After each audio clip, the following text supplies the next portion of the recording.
So what was your reaction when you found out what your suspension was be? What was it what you expected it to be?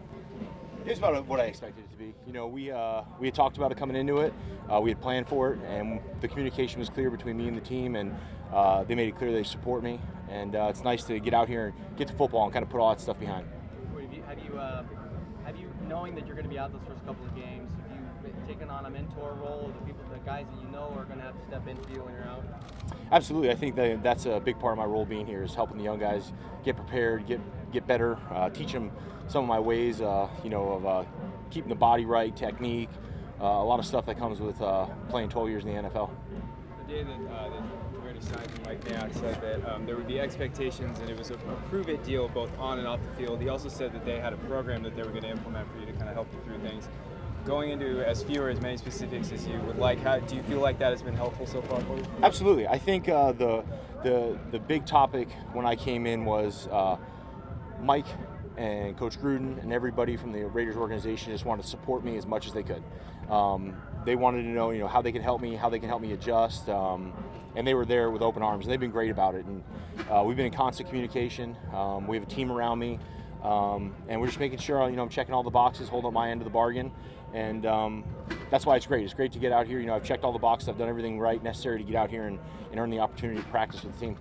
During your year away, what was the drive that made you want to come back? Just missing the game. You really don't know what you have till it's gone, and that love for the game and sitting around watching guys going to training camp.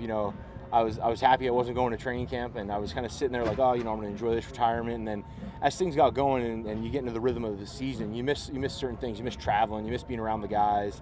And I kept myself in shape, and I really put the pedal down once the season got going, and I put in the work necessary to be here today. They threw you right in with the first unit, your first day, yeah. And then, kind of as you go through camp, being a year away, is there an element of rust that has to get knocked off, or has it surprised you maybe that there hasn't? How do you feel about that? Yeah, I think always coming back in training camp, there's always some rust you got to knock off. Today, getting the hands and the feet going, not leaning. But I don't feel like I'm that far behind. I feel like I'm still in good shape. I feel like I can still play with some good technique, and I feel like I can still play at a high level. How important is it for you that the narrative of your career kind of ends on a more football positive note than all the other stuff people have read and know? Just personally to you, how do you want this to go on whenever it ends? Absolutely. I think that's the thing it's about redemption. It's about getting another opportunity. It's about really Mike Mayock, John Gruden, and the Raiders organization giving me an opportunity, and I want to make it right. I want to make it positive for everybody. I want to come in here and contribute. I want to be a team leader, and I want to rewrite the ending. Hey, Richie, from the outside, people look and you see Hard Knocks is here, and they think, man, the Raiders, they signed Antonio Brown, they signed Vontaze Burfict, they signed Richie Incognito, their coach is John Gruden, all these big personalities. Yep. From when you look at it, what do you think? It's been awesome getting in here and getting to know the guys. From the outside looking in, there's a lot of storylines. Obviously signing me, signing Antonio, Vontaze, guys like that. But you get around him and you see Antonio's hunger for football, and you see how passionate he is. And you get around a guy like Vontaze and you see what a work ethic he has and what a knowledge he has for the game. I mean, he's a leader on defense. It's awesome. And I think when guys get around me, I think that they see something different than what they've read in the headlines. And that's what's really cool about coming together and bringing this team together. You have so many personalities and so many people from so many different backgrounds. And we're just trying to put this thing together and win some football games. Was football your best therapy? That being around guys, because when you're away, was it harder because you weren't around this? I think so. I think having the support network, being around the coaches, being in the weight room, just having guys checking in all the time, I think that's what it is. It's like being in a tribe, you know what I mean? And there's a bunch of accountability and there's a bunch of check marks along the way. And it's great. It's great to be out here and start football. But you talked about redemption, chance for redemption. Were you ever afraid that the team wouldn't give you that opportunity because of what you've been through? Was there fear? That thought definitely crossed my mind. I was training down in Phoenix at Exos for several months on my own while guys were playing, and the thought definitely crossed my mind. I may never play again, but what I had kept, my mantra and what I kind of kept being prepared for was that if the opportunity were to come, I was going to be ready. And that's what happened. I really was kind of a shot in the dark. We really didn't have a whole lot of teams that were interested. A lot of teams kind of, were wary about signing me. But the Raiders were always interested, and there was always that glimmer of hope that this would make it happen. And I got Coach Gruden's number from my agent, and I kept blowing him up and through the draft, and I kept staying in contact with him. And I'm so happy it worked out. It's great. It's great on both fronts. You're working with the first team now, but obviously as camp goes and we get closer to the regular season and closer to suspension, it's probably going to give some other players, perhaps Cooper, some of that work. For you, what's the balance of making sure you get the time in that you need, but also in the best interest of the team for weeks 1 and 2, making sure that you're the right sort of presence so that whoever is going to be starting there weeks 1 and 2, they're as prepared as possible? Absolutely. I think that's up to the coaching staff, getting Coop mixed in, getting me mixed in.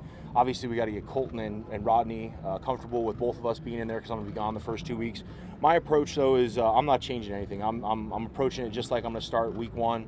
I'm going to have a 2-week break. I'm going to go home, train my butt off, and come back in really good shape. So I really don't think that the approach changed on my end. Just have to be ready to, take some reps and rotate Coop in there. And I'm excited for Coop. Coop and I were actually working out together, both free agents down in Arizona together. So when the suspension was handed down, Mike gave me a call and he said, hey, we're going to sign a guard. And then a couple days later, we signed Coop, and I was so excited for him. We were both working hard, and it's great. What's your approach working next to a guy like Colton Miller, somebody who had a lot of injuries that kind of held him back, a first-round draft pick status as a veteran? How do you kind of step in and, there was talk about the big jump between year 1 and year 2. How do you help him make that? Yeah, I think Colton is an extremely talented kid. Nothing but positive things to say about him. He's big, he's long, he's athletic. He's got the right attitude, he works hard.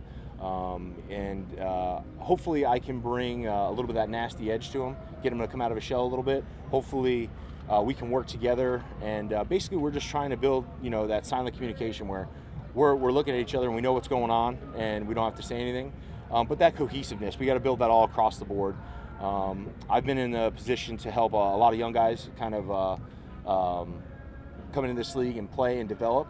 And that's what we're just looking to do, build that relationship and develop and get better each and every day. What do you want if you would tell fans and Raider fans for us to know about Richie Incognito right now? Because they've read headlines. Yeah. So what do you want them to know? What would I want Raider Nation to know? I want Raider Nation to know that I'm excited to be a part of it. They've been nothing but welcoming. The Raiders organization has been great.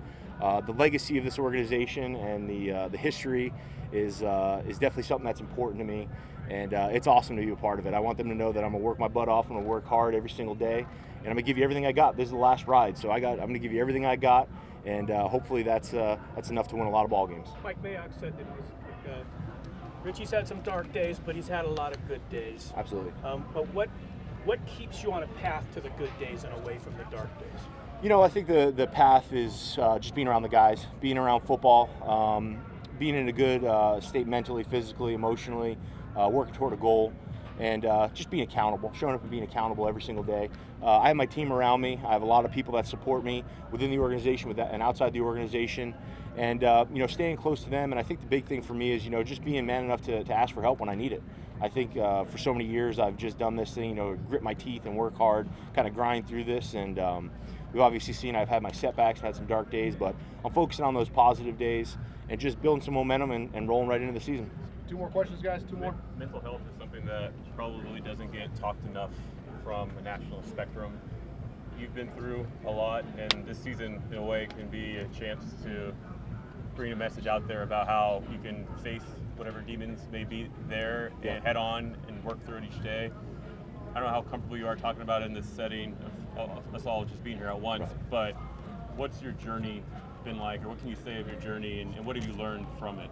I think there's definitely a platform for me to talk about mental health. Mental health is something in this country that is stigmatized, and it's been well published. I've had my ups and downs.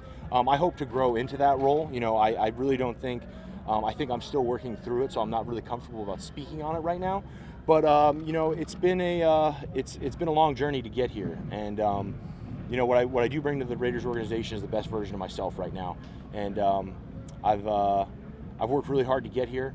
The team's worked really hard to get here, and I really just want to make positive of this. I really want to extend my gratitude to Mike Mayock and John Gruden and Mark Davis and the organization for giving me an opportunity, and I want to make it right. The league has put a little more emphasis on mental health. putting more emphasis on mental health and that aspect of it. Is that how much of a change is that from when you first came into the league, and how helpful do you see Yeah, that? I think when I first came in the league in 2005, there was zero talk about mental health, and now with concussions and traumatic brain injuries and mental health taking the forefront in the news, I really think that it's something that the league needs to spend more time on. You know, guys, when they get away from the game, they struggle. Guys like myself, in the game, we struggle, and it's something where the league, the team, everybody's been very supportive, and there are resources out there. You know, I think it's just it's an ego thing for some people. I know it is for myself to be able to swallow your pride and ask for some help. How long can you play? We'll see, man. We will see. It's day one of many. We're at the bottom of the hill. We're looking up, but I hope to play as long as possible. As long as I play at a high level and I stay healthy, and my love and passion for the game is burning pretty hot right now. So hopefully a little bit.